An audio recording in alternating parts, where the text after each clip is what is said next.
Welcome to Study Loop. So here we know that from Snell's law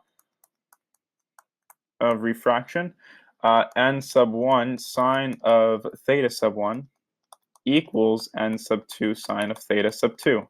We also know that n sub 2 of sine of theta sub 2 equals n sub 3 sine of theta sub 3.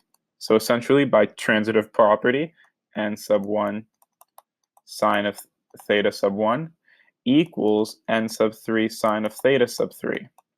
Now, given this, this implies simply that theta sub 1 equals theta sub 3 when the refractive index of material 1 equals the refractive index sub 3. So we are given that theta sub 1 equals 40 degrees, and now we're going to analyze figure 3350A.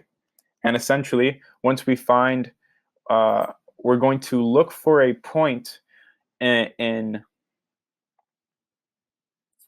where theta sub 3 equals 40 degrees, analyzing figure 3350B.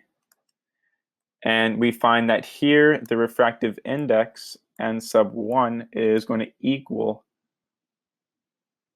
1.6 because this is where n sub 3 is equaling 1.6. So essentially, because of the transitive property, making this relationship here, and we are given that theta sub 1 equals 40 degrees in figure 33, by analyzing figure 3350A, we go to 3350B, see the point where theta sub 3 is equaling 40 degrees, and this is where the refractive index sub 3 equals 1.6. Therefore, n sub 1 also equals 1.6.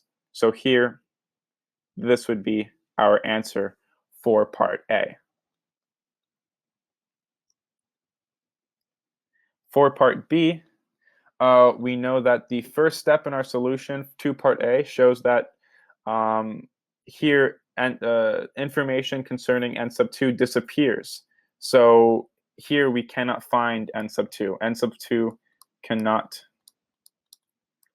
be found because essentially it cancels because n sub 2 sine of theta sub 2 is canceled out by algebraic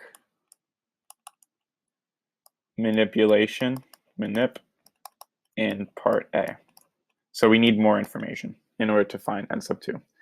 However, in part C, we can say that 1.6 sine of 70 degrees is equaling 2.4 sine of theta sub 3.